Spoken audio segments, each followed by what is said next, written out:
Hey, writers, how are you? It is my birthday, yo, and I'm gonna do what I want. So I am going to write.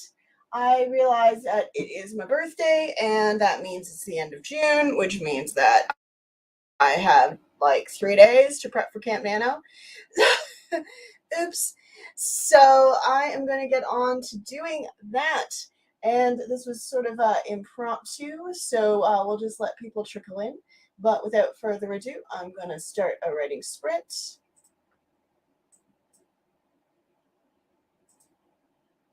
I'll just share my screen here. Let me know in the comments what you're doing, if you're doing Camp Nano.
about that.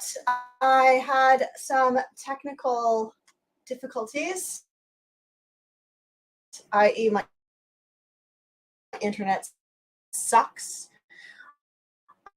I'm not getting along, so sorry for the interruption.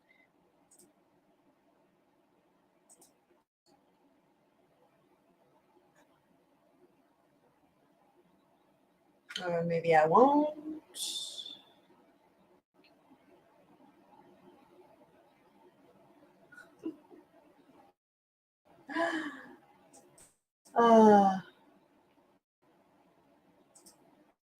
I got all the way through Camp Nano without any technical problems to speak of. Or not Camp Nano, the author.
And we're back, maybe. Hi. Oh, no, don't you love technology? Super fun. Oh, golly.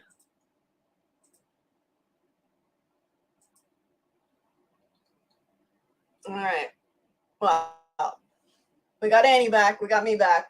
Everybody's back. Yay.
Hey.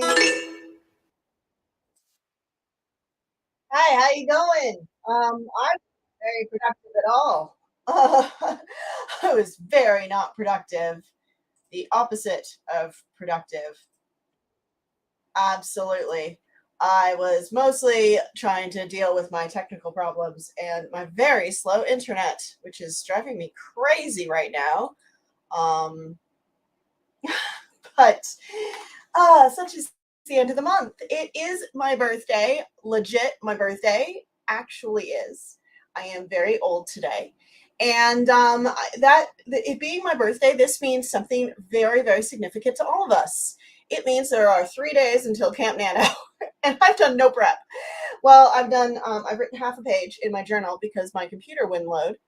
And then when I tried to loan it in the same window as StreamYard, I crashed StreamYard. So I'm very sorry if you were watching Annie sleep and she went black screen and all that. So thank you for sticking with me.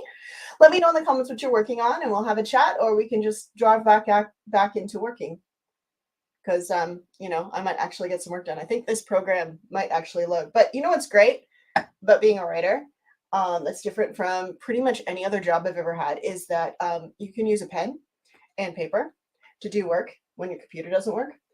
I actually am quite proud of myself right now because I have a major flaw, and I'll share it with you right now since there's only 3 of us here at the moment. Which I'm not surprised because I decided to do this about 15 minutes before I did it. Because it's my birthday, and on my birthday I can do whatever I want. And I felt like doing some work, and I didn't feel like making a video. Um, um, and editing it and all that. So I thought, well, instead of making a video about getting ready for Camp Nano, I'll just actually get ready for Camp Nano and I'll turn the camera on. And best laid plans. But basically, um, what was my train of thought? Oh, it's my birthday. I get to do what I want. Yeah. Camp Nano, very important. Techie, not working. And when tech doesn't work, I get very, very, very cranky. You do not want to be near me if my pencil breaks. This week, while I was working on my AuthorTube writing conference workbook that is still available for free at the time of recording this. So it is, I think I still even have it in my notes in my banners, so I can share that on my screen. Yeah, it's still available for free on my Patreon. I will eventually make it part of the paid Patreon thing, but it's still available for free. So if you want to grab that and you can watch that video again after this, that would be cool because views are king. But basically, what I'm saying is that I am not my best self when tools don't work. So the fact that everything crashed and everything went to just a moment ago. Sorry, my can't if that was really loud on the mic. I actually am quite proud of myself because I wasn't. I didn't lose my cool. I just was like, okay, we're gonna have to reload. Coffee's still hot. And since nobody feels like chatting in the chat, I will take that as a shut up, Joe, and let's get back to work. And so let's resume hanging out with Annie. Because honestly, everybody likes Annie, right?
Okay, so there's another one. How far did you get? And falling down a rabbit hole. Very, very big, big, big rabbit hole. I've just like been swallowed up by the rabbit hole. So, because my internet is playing up, I'm going to have to, I got a new computer. I bought myself a new computer and it's fantastic, except it's a desktop, so I had to get an adapter for it to do Wi-Fi. So I bought this one. I do not recommend this one because it's not working. So I'm streaming off my laptop right now, and I can't load any internet on my desktop computer, which is sitting right here. So it's really frustrating. Oh, thank you, Gussie. Oh, Gussie says happy birthday. I've got two mice going on here. Is the plural of computer mice? Like, are these mice or are they mouses? I don't know. Anyway, so yeah, so I've totally fallen down a rabbit hole of just silliness because what I've done so far is I've written sort of 20 scenes, some 20 basic scenes for my novel. And you don't know what you're working on, Cussie, or was it I don't know an answer to something else? It says I don't know.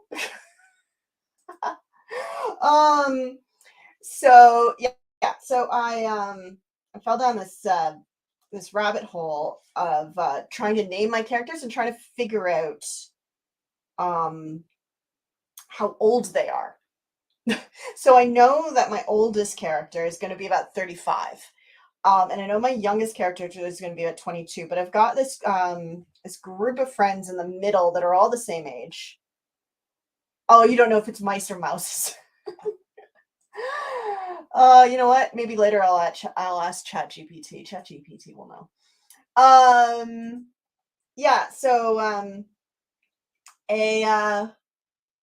I can't figure out how old this group of friends are. I know that I want. So I've got three couples, and then three couples, and then a seventh character, and in this story. And so I've got a what's that called? A January-December romance. So I know that they are more than 10 years apart, and I've decided just arbitrarily in the last sprint 35 to 22. So they're the outside. And then I know that a little bit older than my youngest, I've got one other character. And then I've got this group. The other four characters are all the same age. They all grew up together. And that's important for the story because it causes the insecurities of I'm calling her Deb right now, who is not as young as Luke, who is the youngest in my January-December romance, but she doesn't feel young. She has to be old enough to not be young, or old enough to be insecure about her age. So I'm thinking I'm going to place her around 29. But that might be too old because I want her to be married for a year, two at the max, to one of the same age group, the four that are the same age. But I want them to have met outside of the small town where this is all happening. And I want it to be like believable. So they can't have met at uni if she's 29. So I'm trying to figure that out. And I've fallen down a rabbit hole trying to figure it out. And when I fall down rabbit holes these days, ChatGPT is my go-to. So not affiliated. I just love it. It's ChatGPT is my best friend. I just love ChatGPT. And I just thought, okay, I got these two characters. They need to have met somewhere in Australia in a real thing. So I just had ChatGPT to write me a backstory because I was like, I don't know how these people met, and I need to get off this because it's not important to the plot. It's just I just need to know it. So it's not important to the plot. It just I need it. I need her to be insecure about her age and about being an outsider to this group of friends, and I need that to be believable. But it doesn't really matter what the backstory is. It doesn't matter at all to the story because it all happens in present day. So there's no real reason that that worries me. Um, so I have so ChatGPT has written me this. Deb, and we're calling him Brad. That is not going to be his name. I might stick with Deb, but his name's not going to be Brad. It's not, no. Deb and Brad is just a little too much. But anyway, past converged during their rigorous training in the Royal Australian Navy Recruitment School. Drawn together by their shared determination and unwavering commitment, they formed an unbreakable bond while navigating the challenges of basic training. As they progressed to socialized roles within the Navy, their connection deepened, solidifying their friendship and igniting a spark that would forever change their lives. I'm like, okay, cool. Go on. Good on you, ChatGPT. Thank you for writing me that. Yes, my book is taking place in Australia. I am in Australia. So I'm in New South Wales. And I set all my books in the small town where I live in the hopes that one of them will get published and I'll begin to have a sort of Stephen King-esque library. So what Stephen King did for Maine, I want to do for country New South Wales, specifically the town I live in. Well, town I live outside of called Lithgow, where my husband's bookshop is. I don't live in Lithgow. I live just outside in a valley called Canimbla. I think I write a book every year. This will be the second book I write this year. So this is the first year I'm writing 2 books. I'm aiming for 3. So I did one around Camp Nano in April. I didn't actually write it in April. And I say I wrote it this year. I actually wrote it in NaNoWriMo last year, but I didn't finish it. And then I was going to edit it in Camp Nano, but Paul went into hospital. My husband, Paul, went into hospital. So I had to go I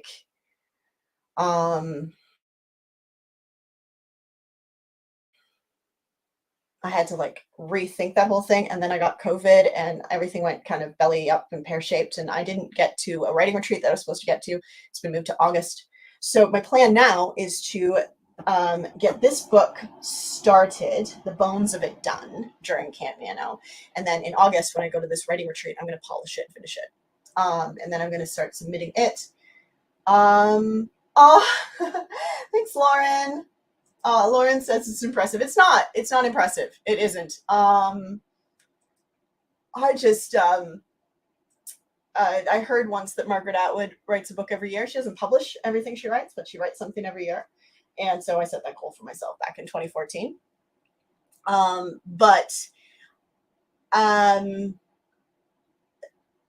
If you had asked me last year, I would have said 3 of those books I've polished.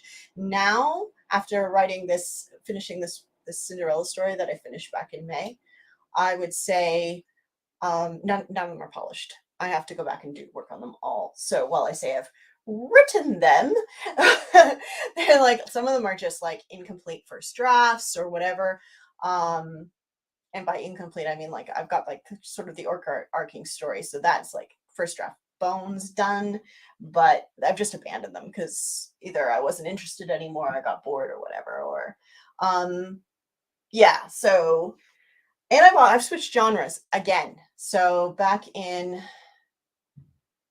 when I started writing back in when I was 14 years old, I was writing cyclic, which is what I was reading. I was reading a lot of If I Should Die Before I Wake and these kinds of things, because that's all there was, or that's all the library had for me. I've since discovered that there were heaps of really amazing books I could have been reading, but I don't know what was going on with the librarians or what, but nobody gave me, Howl's Moving Castle, Homeward Bounders, Queen of Italia, Wizard of Earthsea. I mean, all those books. I think Wizard of Earthsea existed. It wasn't until Harry Potter came out in my late teens, early 20s that I realized books could be a lot better than the cichlid stuff. But anyway, my first book was called The Tightrope Walker, and it was sort of a allegory. It was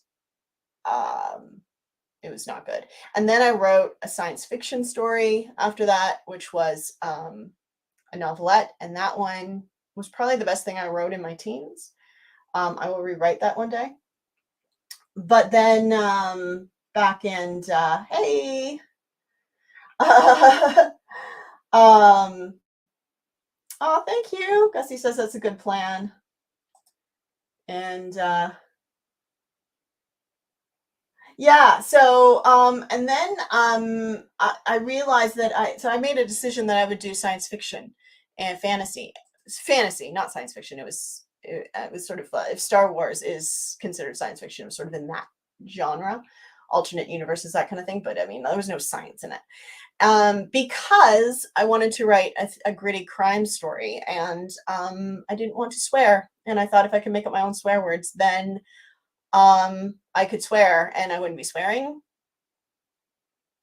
And that was that was the decision-making process for my genre, which is anyway. And then I decided to write YA because that's what I was reading. So I completely pivoted and switched genres again. And that was in my sort of mid to late 20s. And then last year, I decided I would write a contemporary asexual romance because there aren't a lot of those, and I felt like there needed to be one. And a romantic comedy because they're fun to write, and I love it. So I'm gonna stay there for a little bit. I think it's more marketable, and I've been at this for 30 years. If we go back to when I was 14, I wrote that first book. Yeah, see, it's my birthday today. You know exactly how old I am now if you can do simple maths.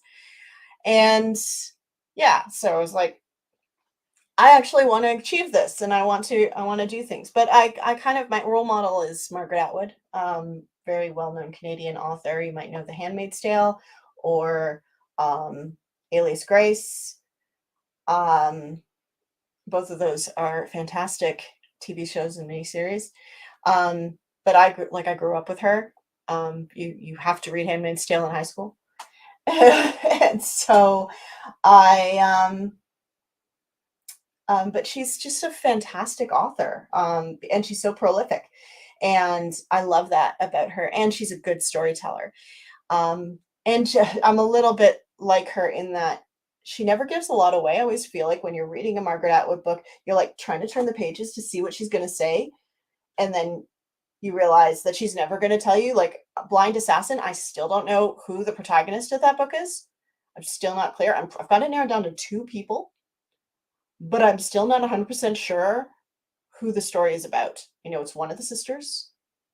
I'm pretty confident it's one of the sisters. I thought for a while it was the daughter, but now I'm pretty sure it's one of the sisters. And even as I say this, now I'm starting to doubt it. That book is weird, man. I read it over a Australian winter, my first Australian winter here, and I read 4 other books in the interim, including Truman Capote, and that was way easier than Margaret Atwood. I kept having to put it down because I'm like, this book is like breaking my brain. But my favorite author right now, and actually I got really excited the other day because I realized that I had one of her books that I hadn't read. So if you haven't found this author, my favorite book by her is The Convenience Store Woman, which is her debut. But this, I haven't read this one yet, but I like, it's still got the receipt in it. I don't know when I bought it, but I can tell you because I have the receipt. I bought it. Oh, for goodness sake, I bought it in November. And I forgot to read it. So I'm extremely excited. After I finish the Atwood I'm reading, because I'm finally getting around to reading Testaments, I'm gonna read that one. She's fantastic. It's translated from Japanese, but yeah, it's really good. Anyway, should we get back to work instead of me just rattling on like crazy? All right. So let's find Annie. Let's get back to work. Mm.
Sorry. Oh, my internet is not my friend today. So, look, I'll probably just cut out at this stage, but I just want to say that I'm going to do more lives. I'm going to try and figure out when. So, until I get a set time, if you want to hit the notification bell, then I will be able like subscribe and hit the notification bell. Then you won't miss a live. But let me know. I'm going to post a on the community tab what times work for people. It's hard because I'm in Australia, but I do want to. Hi, sorry, I lost the internet. I do want to try and do more lives. So if I was just saying that if you and hit the notification bell and check out my community tab later on today, I will be posting like when should I go live because I'm really, really, really struggling to find times that work for everybody. Um, and I'm having trouble committing. What's Gussie have to say? Aw, aw, oh, I'm so glad. So, this is a good time for you? Is this a good time for you to do it? Because I'm trying to figure out when to do it, and I'm thinking I want to do it more regularly. I kind of came out of the AuthorTube conference going like, yeah, I want to get into this. I want to do it more. Yes. Okay, cool. Good to know. Good to know. All right. So I'll probably make a decision today because I tend to be that kind of person, and I'll schedule a whole bunch of lives for the next little bit, trying at times that work for me and my schedule. It's 6:44 right now. It is 10:44 here, 10:44 a.m. on Tuesday morning. Do you want to do some more work? You want to keep going, Gus? Gussie? Sorry, not Gus. Because I'll keep going if you keep going. I can't guarantee my internet will be good.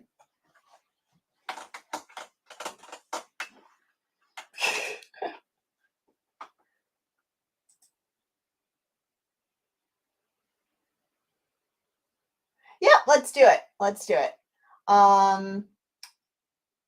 So you're editing that novel from Camp Nano? I'm going to stall a little bit before we get going because I'm going to try and see if I can upload a file, like a video file, rather than I've been streaming from my YouTube channel, and that might be what's causing all the dramas with the internet.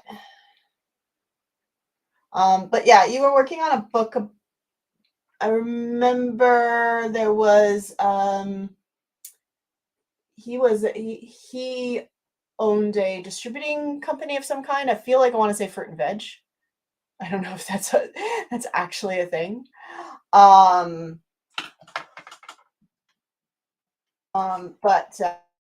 I feel like that was a thing. Is that right?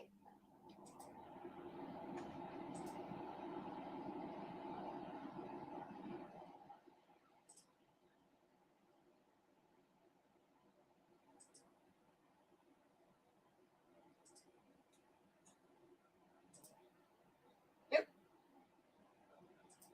Yeah, it's winter here. I've got the heater on. Can you hear it? Yeah. You need more conflict. Well, let's work that. Let's work on that. He's a tow truck driver. Oh, sorry. She's a flight attendant. So conflict. Well, conflict always comes from want. So what does he want?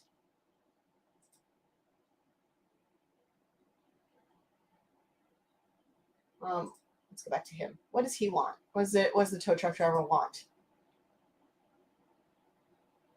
And how does that conflict with what she wants? Or how does their careers conflict? I mean, they're both traveling. So, I mean, for me, just looking at their jobs, he's a tow truck driver and she's a flight attendant.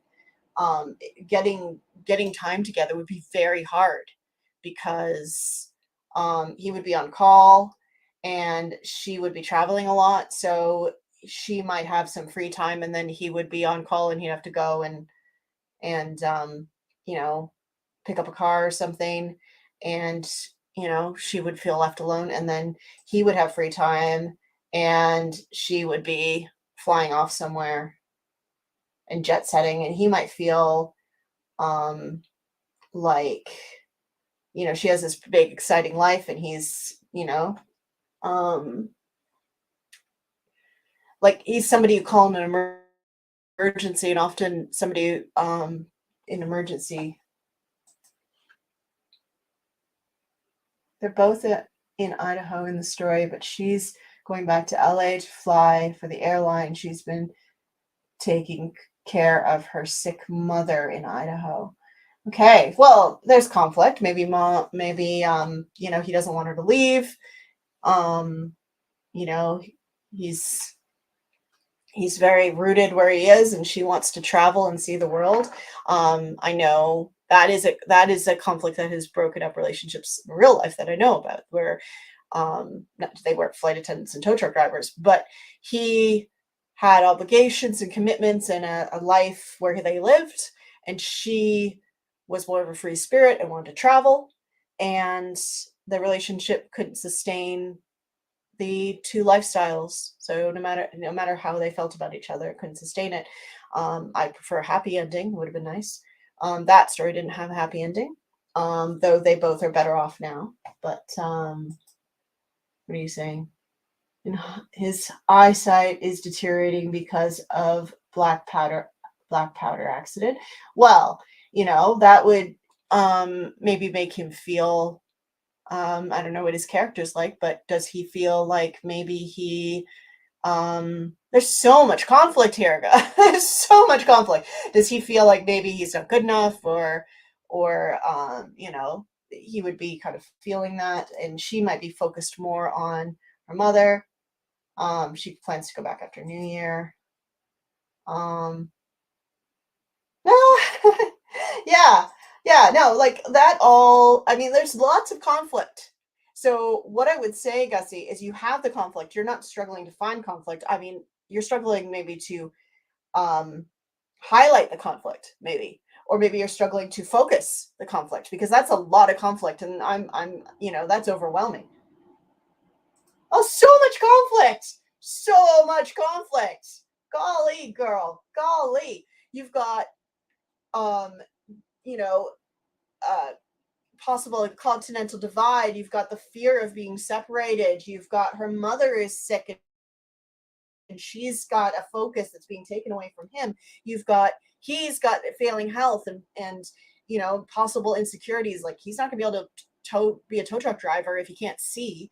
Possible, so you can play off the male insecurity. That's a very typical trope, but it's a real trope, so that men feel like their work is their life, and if he can't do his work anymore, then he would feel inadequate. If she's having this exciting life and he's feeling like his life is coming to an end because he can't do his job, that's conflict. He's got all this internal conflict, and that can come out in a very healthy way. um and then she can be like sort of missing the cues, or you could have it come out in unhealthy way, and he's pushing her away, or he's being aggressive, or he's being demeaning, or depending on how you want to go with the character, because different people would react to that. That's just like, these are real situations, but depending on the characters, how they'll react to the situation.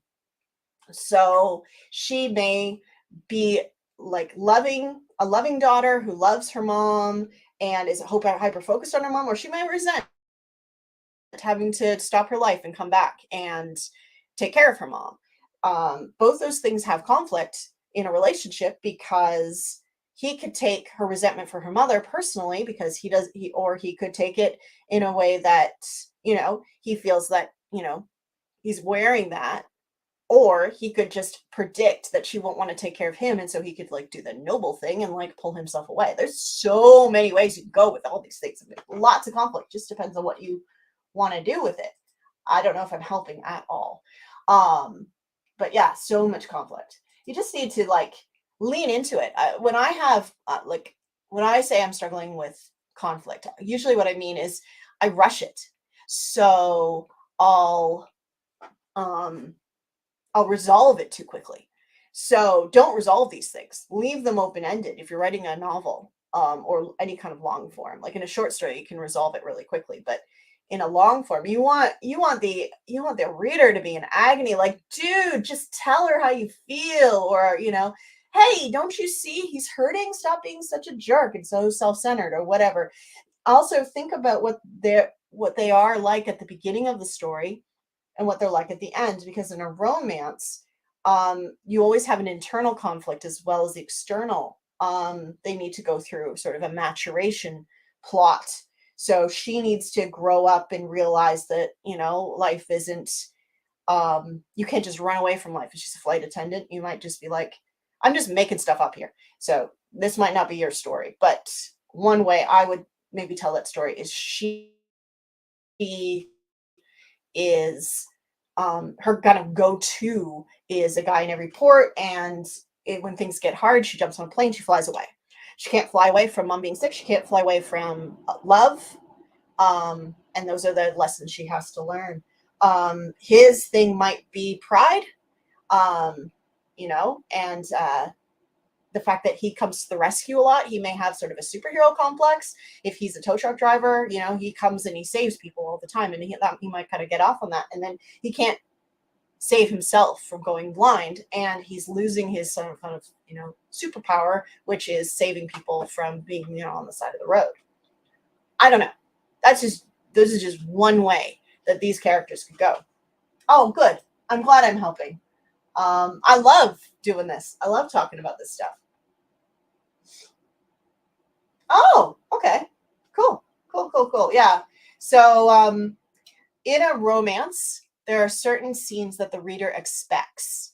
Um, I get this from StoryGrid, but a lot of people say this. Novel Factory has a really lovely breakdown. Um, Actually, I have a free trial in the description for Novel Factory if you wanna grab it. Um, and you can do it for Camp Nano, and you can input your scenes and everything in there, and it's really great. And but you can add like plot templates, and one of the plot templates is romance, and it has all the scenes that you need to have in a romance. So they need to have their first kiss or closeness moment. They need to have their sort of meet cute. Um, they need to break up at one point. So if you're saying you don't have enough conflict, make sure you break them up. Oh, good, good. I'm glad that helps. Yeah, cool. Um, you need to have, like I said, you need to have a maturation plot. Almost all great romances have a maturation plot for both characters. They both need to grow. Um, Bridget Jones's Diary is a great example of this, where, um, she the her problem is at the beginning of the year she writes, will not fall for, and she's got this whole list of like horrible things, and will stop fantasizing about a particular person that has all these things, my boss, right? And the sort of inciting incident of her maturation plot is quitting that job. Um, and But then on the other hand, you have Mark Darcy, who, at the beginning of the story, he dismisses her with sort of in a cruel and unkind way. And then, um, by the end of the story, he, um, he realizes that, so his inciting incident is when he kind of like, I actually like you, right? I like you just as you are. Whereas he had said at the beginning, I don't like this about you, I don't like this about you, all the like things. Um, but the one thing that I think a lot of romance writers forget is whether they'll have those scenes. But there's a scene where the proof of love. So in Bridget Jones's Diary, when he gives her the interview and saves her job.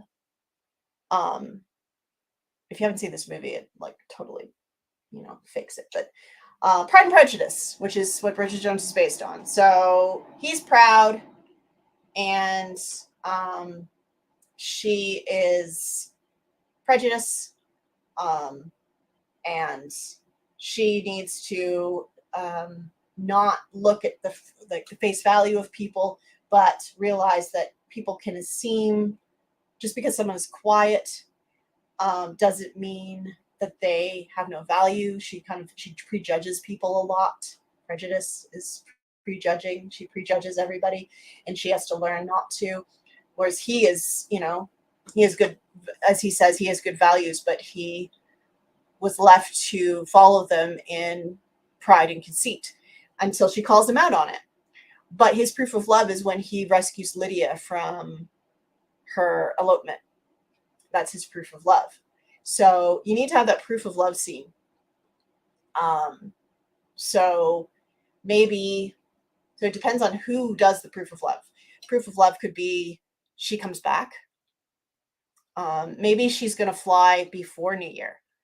Maybe New Year's your climax, and maybe they break up between Christmas and New Year, and she comes back for New Year's Eve because she wants to start the new year with him. Or maybe he gets on a plane and flies to wherever she is for the same reason. So if the conflict is that she leaves and he won't leave, and he's stuck, he won't let life change. So he is going to lose his job. He can't control his leaving eyesight. He can't control her because she's leaving. So he gives up control and he gets on a plane, which maybe he's scared of. Maybe he has a fear of flying. And he goes after her. That's a proof of love there, if it's fear of flying. Or she never stays. She always just runs away when things get hard, and she comes back and she's willing to go through the hard things. It just depends on who's going to make that proof of love. I love it when they both do. So in Bridget Jones's Diary, she declares in front of everybody that she doesn't want him to go. She makes a public statement about that.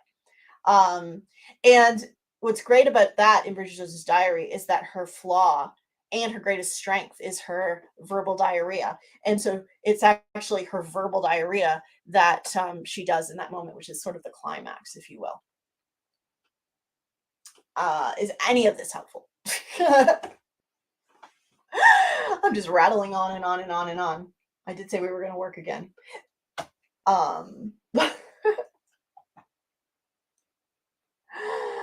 Oh, golly.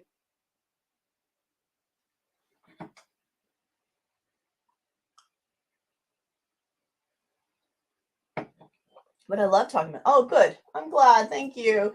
Have you got enough to go on? Do you want to get back to writing? I still haven't uploaded that stupid video, though. I was just blah, blah, blah, blah, blah. Chat. Didn't upload the video. But, I mean, I could go back and see.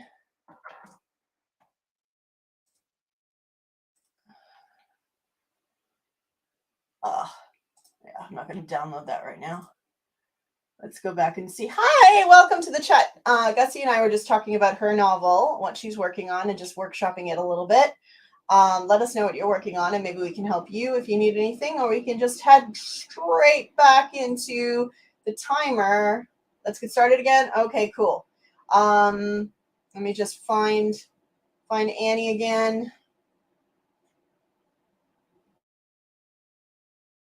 Maybe on my internet, I've got more bars in my internet, so maybe that'll work now. I'll reduce the thingy. Okay. You haven't seen Bridget Jones's Diary. Okay. Watch Bridget Jones's Diary. Not right now, but later. Watch it. It's a very good movie. It's a fantastic movie. But yeah, let's get started again. Don't watch it right now. Sit down, have a beverage of your choice, and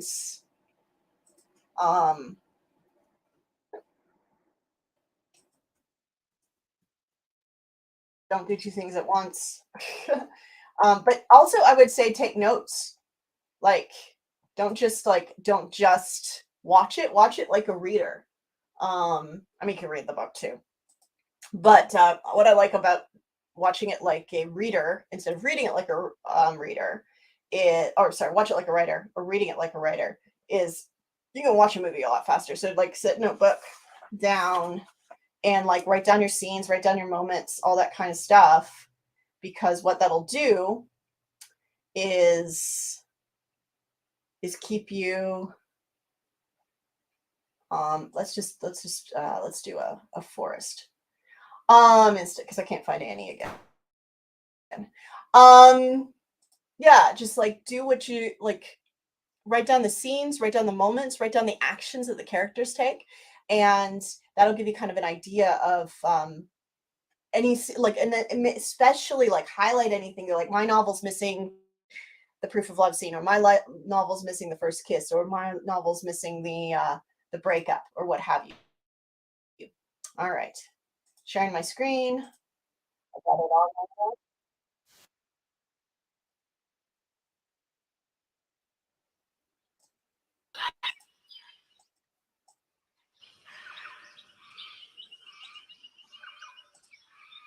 All right.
How's everyone going?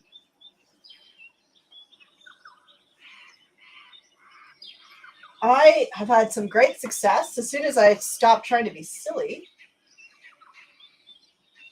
I had some great success here. Sort of come together. Um, can't wait to get back into Novel Factory as soon as my internet works. I'm going to return this thing this afternoon and get some good internet on my new computer, which I love, except the fact that the internet doesn't work.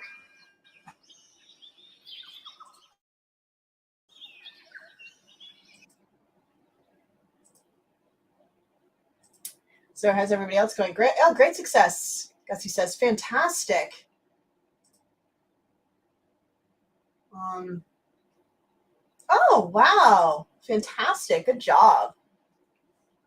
Gussie says that she's finished revising the chapter she was working on. Wonderful. That's wonderful news. Um, so are you going to do Camp Nano? If you do, I recommend making it a goal to continue on this project and keep going. What's great about Camp Nano as opposed to NaNoWriMo is that you can do whatever you want.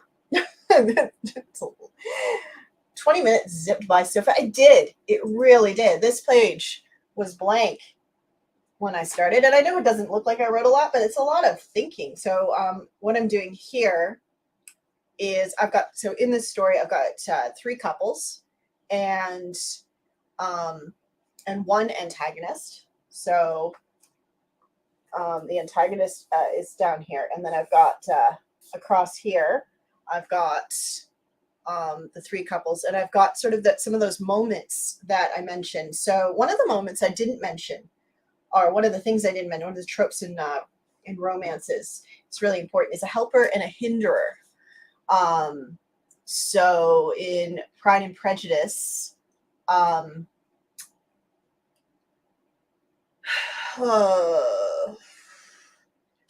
aunt,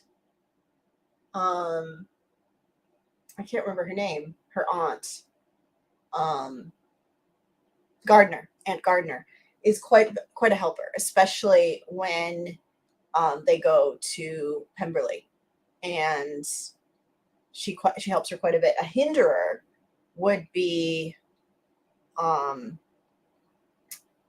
sisters, Mr. Bingley's sisters.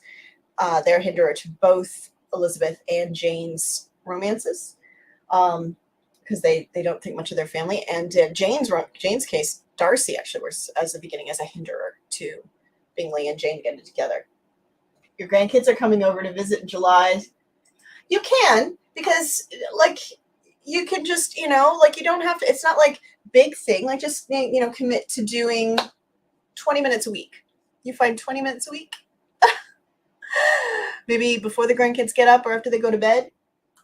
Just commit to sitting down and spending some time. I highly recommend it. It's very, very, very good. So that's what I did for Camp Nano in April, because Paul was in hospital most of that time. My in-laws were there. Yeah, all of April, my in-laws were here. I got COVID. I was still working, and and I committed to write one day a week, and I did. I actually wrote more, but I never moved the bear. So it wasn't like I wrote on day 1, the 1st of April, which was a Tuesday, I think, because Tuesday is kind of the best day to write. And then I also wrote later in the week, but the following week I still said I only have to write once, just one day, and you sit down and write. And I did.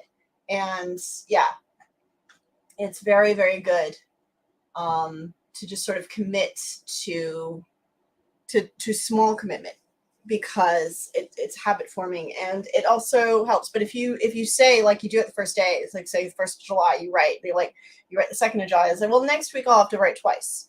Like, don't, because then you'll miss one, and then you'll feel like, oh, I missed it, just give up. Whereas if you commit, I can find 20 minutes a week on a Sunday afternoon or a Monday morning or wherever you can find it. And I'll write. And then if I write more, fantastic. But the following week it resets and I only have to do it once again. That's actually that's advice from the Healthy Gamer, which is a channel I found on YouTube, and he's a psychologist, and he says that the reason we fail so much at our goal setting is because we keep moving the goalposts. We achieve something like, oh, this feels so good, this is so great, why don't I do this every day? I will do it every day, and then you miss a day and then you just give up. That's what happened to me last year when I wanted to write to walk every day. I wanted to hit a step count every day, and every time I hit my step count, I raised it by 500 steps. And I got to about March and I hit 6,000 steps every day for a week. And so that meant that I needed to go to 65, but it was so hard to hit 60,000 steps. Or no, 6,000 steps, not 60. 6,500, 6,000. I'm really bad with numbers because I'm dyslexic.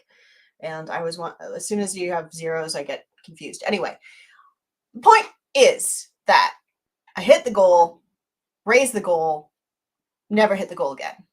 So I don't do that anymore. No, I don't. I set my goals really low and then I blow them out of the water and then I feel fantastic. It's all about mindset.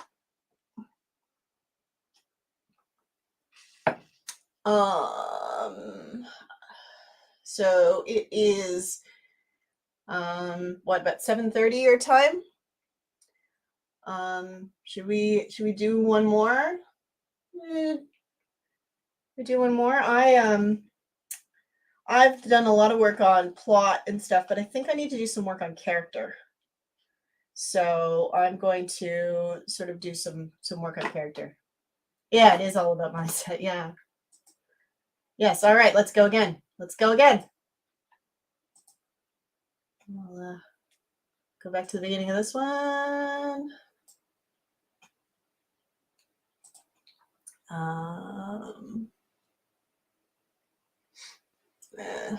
Share my screen again? How do I do that? Yeah, cool.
I'm not ready to stop.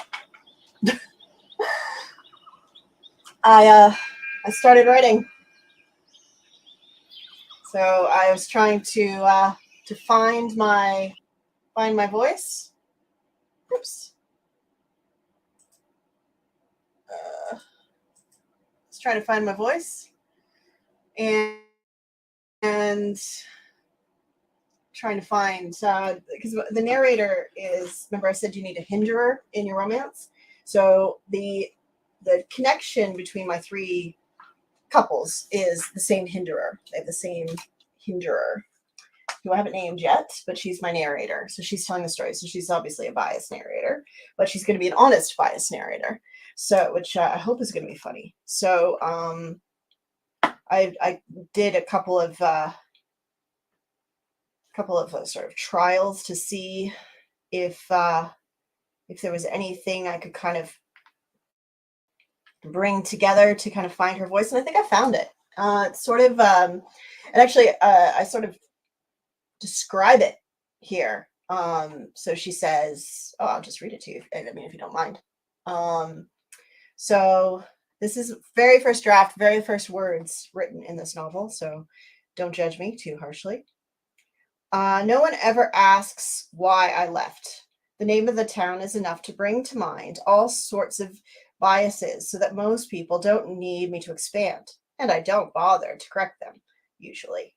But today, the first Saturday in May, I remember the real reason I left, and I'm just sober enough, just melancholy enough, just wicked enough to tell you, dear reader, what really happened all those years ago. And then I kind of go on to describe it.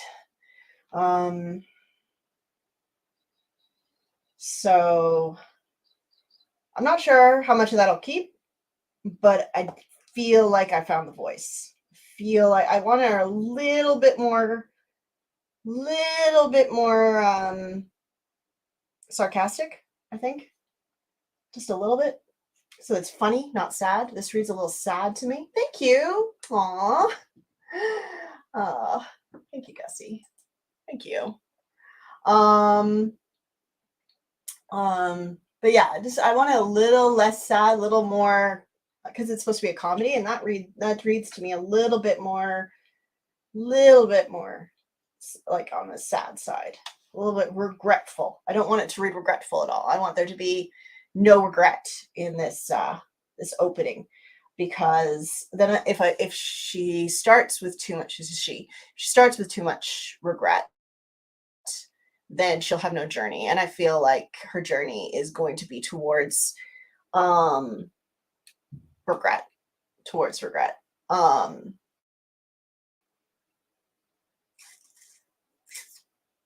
So not a lot of regret, not enough to say sorry, not enough to mend fences, but enough that it eats away at her, so that years and years later, she tells the story. So that's what I want to kind of convey. I'm going to write that down. It is getting on to lunchtime, but I don't want to stop writing. So thank you. Thank you, Gussie. I hope it's intriguing. Yes, it's a romantic comedy. So a romance always has to have a happy ending. If it doesn't have a happy ending, it is not a romance, it is a drama. Right, Jenna writes with Jenna said that. And I completely 100% totally in agreement with that statement. And so I don't think a romance always has to be a comedy. You can have a romantic comedy and it can be funny, but it always has to have a happy ending, or happy for now, not like a happy ever after, but a happy for now. It needs to end on a hopeful, positive note. To that end, I would argue that Wuthering Heights is not a romance. It is a drama with a lot of really weird stuff.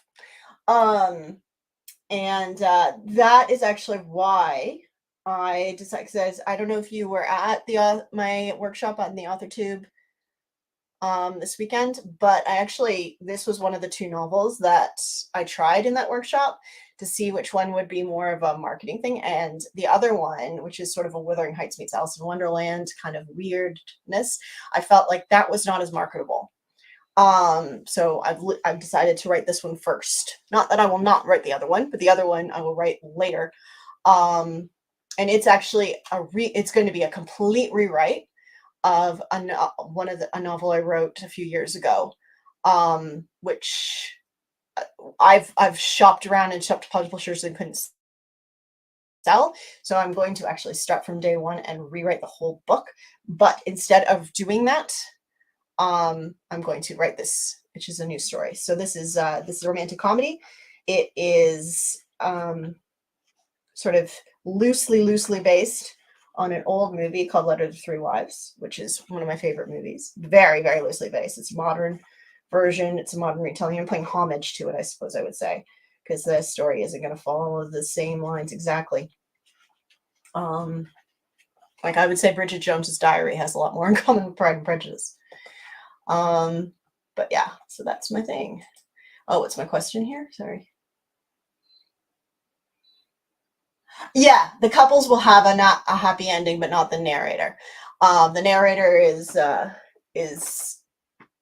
spoilers. The narrator is going to not win in the end, but the narrator's goal is to break up these couples through mischievousness, possibly deep-rooted jealousy, but probably will leave a lot of that character up to the reader's kind of decision.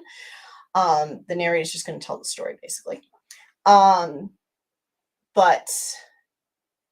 the story isn't really about the narrator. Oh, thank you. Thank you. I hope so. Yeah. It's one, yeah, like I said, it's one of my very, very favorites. And I recently, somebody asked me what one of my favorite movies are. And I said, well, this movie called Letter to Three Wives, which was pre the Code. I believe it was pre the Code. So in movie history, there was a point where the Code came down. I can't remember what it's actually called, but they called the Code, which put a whole bunch of restrictions on storytellers. It led to you couldn't represent any homosexuality or gayness in movies. Women couldn't have interesting roles, and sexuality was highly limited. Some post-Code movies were Hitchcock. So Hitchcock played with code a lot, and so one of the rules was like how long people could kiss on screen, and Hitchcock would have the people be really close to kissing, but not actually kiss. And some of those scenes are so like enticing and titillating because he knew how to play with that kind of thing. But pre the Code, I also actually another thing that happened after the Code was the noir storylines, because the way they got around the Code was to create a villain who was a female, like the femme fatale, and as long as she either was rescued by the man at the end, or got her comeuppance, died or whatever, they could get around the Code that way. So that's where the noir kind of thing, it was a reaction to the Code. But pre-Code, you had very strong female characters, which were fantastic. And so this is pre the Code. And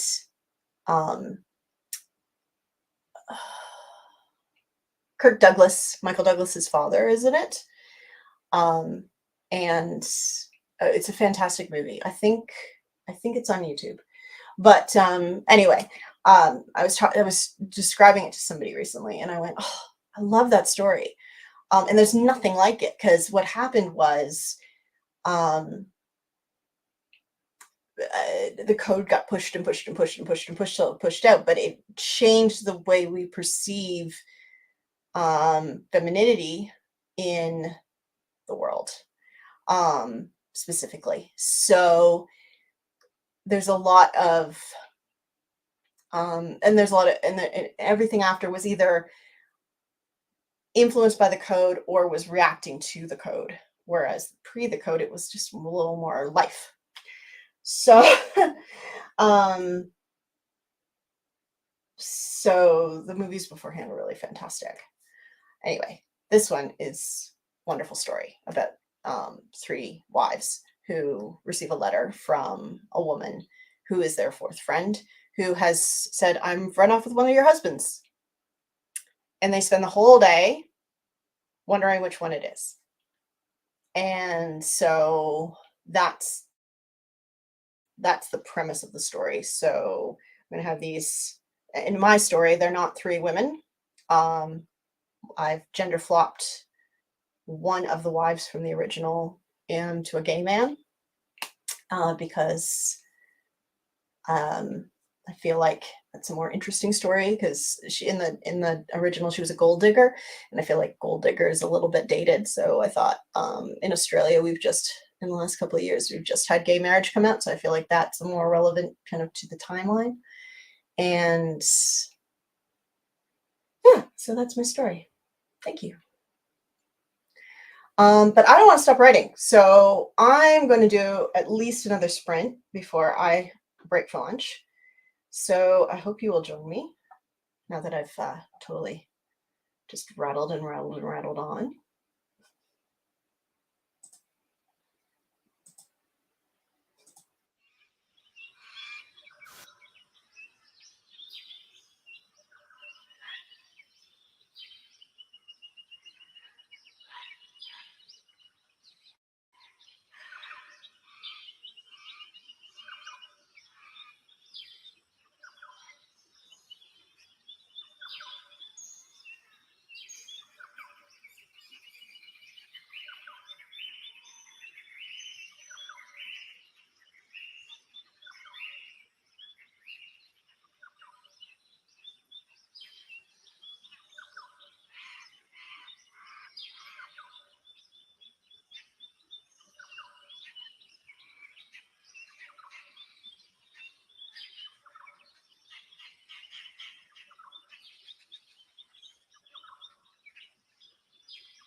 How's everyone going?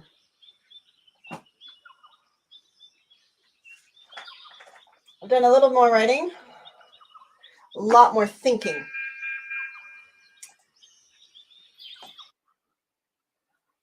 A little more writing, a lot more thinking. How about you? How'd you go?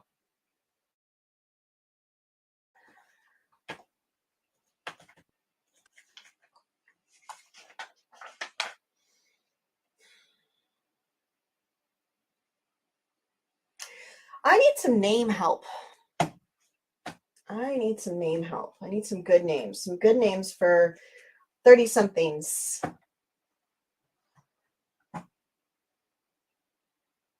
New words. Love new words. You dictate, don't you, Gussie, when you write? So I'm writing by hand using a pen because my internet won't let me write and stream at the same time. Again, I'm going to return this thing so I can do that next time. How are you writing, Gussie?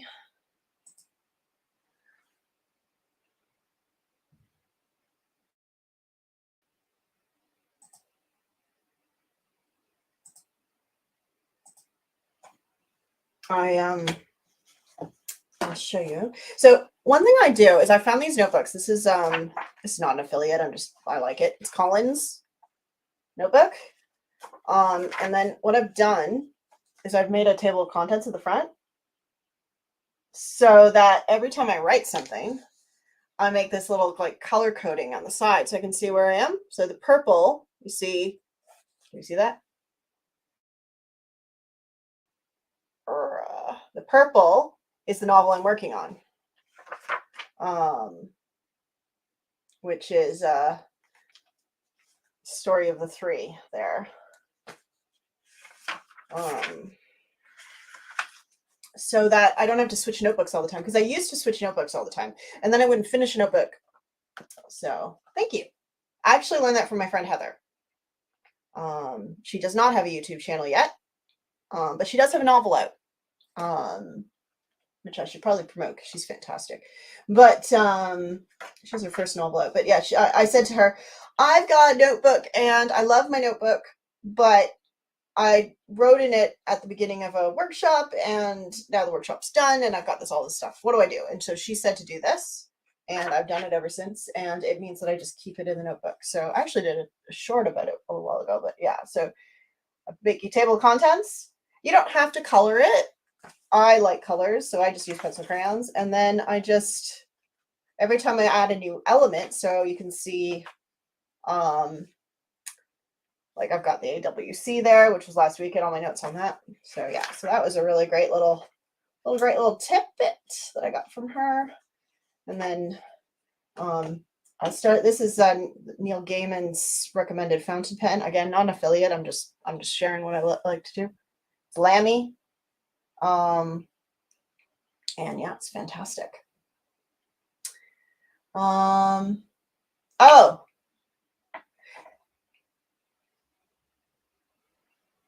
I have a lapel mic too, so I think it's working better than it did before.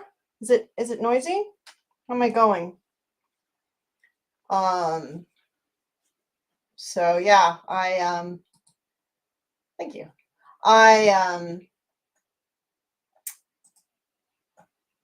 The sound quality was not good on my videos, so I've invested in a few microphones. This is the third, I think. I think I'm gonna do a video about what I would do over and what I would do over. Oh, good. The microphone's working well. Thank you for the feedback. That is very helpful. No pun intended with the whole feedback thing, which kind of occurred to me after I said it. But yeah, so when I started, I was using the microphone in my computer, and then I got this one here, which is a Thron Max,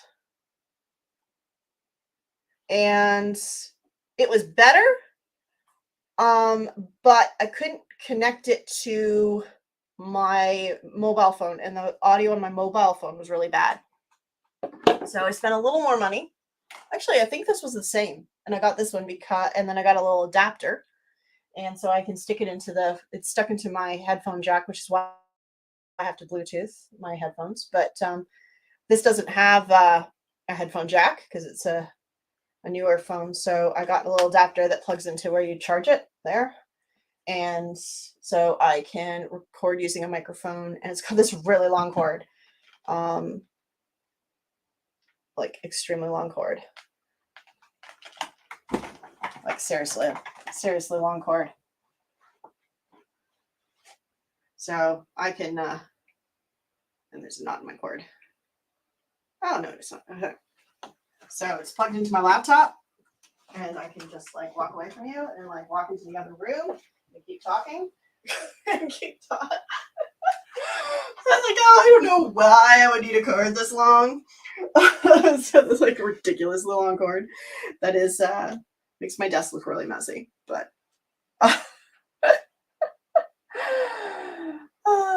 it is like an epic cord. It's like it is an amazing cord. It just goes on and on and on forever. And it's funny because I'll get halfway down the hall and then realize I didn't take it off my lapel or off my shirt or whatever. And I'll be like, oh, what happened? What was that? This goes on forever. But I suppose what I could do is I could like go sit on a rock or something outside, and then I could put the camera like on the other side of a cliff or something. Not too high. I don't like, put myself in danger or anything, but I go up the mountaintop and stuff. But yeah, like some of the my video audio on some of my videos, that because I record a lot using my mobile phone. I've like tied myself up. But the audio was just not good, and so I was like, okay, I need to. So this is a deity. I'm not going to unplug it and show you because then you wouldn't be able to hear me. But it's a deity, and I should just like grab these and put affiliate links and stuff. Maybe I'll do that. I'm gonna do a video. Lauren, who was in here earlier, she stepped away.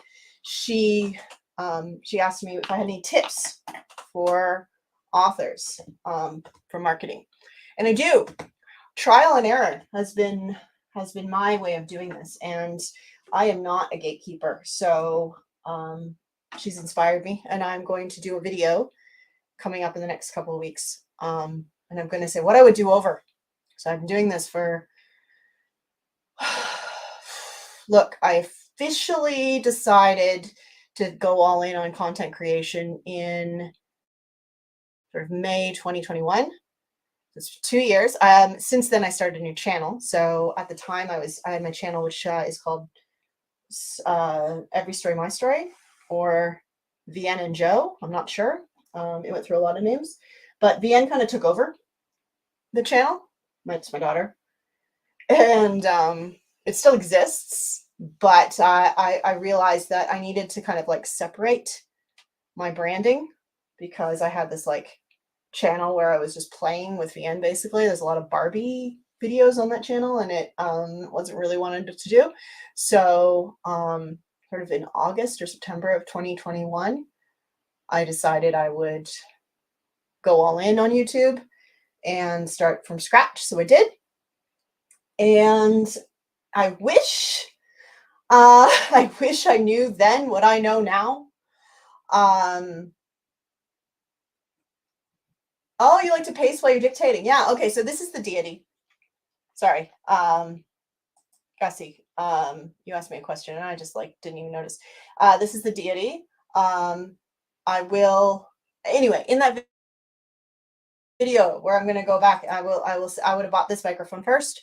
I will say that, and I'll get a link and I'll put it in there. So make sure you watch that video when it comes out. I'm going to hopefully put it out. I want to record it this week, so hopefully I'll be able to get it out during July and answer those questions. Also, I've been talking to Lauren, and we're gonna look at her channel.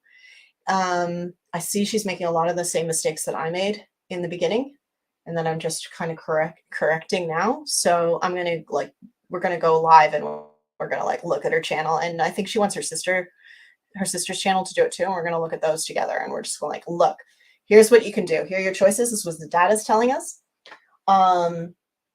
So yeah, the hardest thing, oh, thank you. Thank you for clicking the bell. Yeah. Thank you for clicking the bell.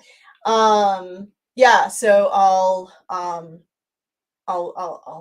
go through all the things I would have done differently because I've learned so much and saved some people a lot of time, a lot of trial, a lot of error, a lot of money because I've spent money on crap I didn't need.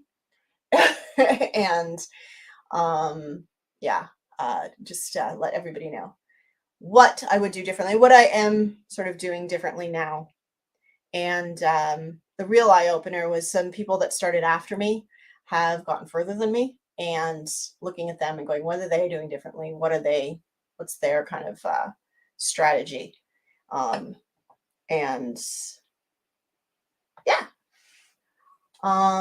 But I think for now, I might go have some lunch. And then I will do all the things that I have said I'm going to do. I'm going to, I've got about 2.5 hours before I have to go to town to pick up my daughter. I promised her to pick her up from school so we could have birthday coffee. It's my birthday. And then we went for dinner. So I need to kind of like get these things together. So I will. And I will set some lives and I'll get some of these things sorted. It's all happening steps at a time. But thank you for joining me today.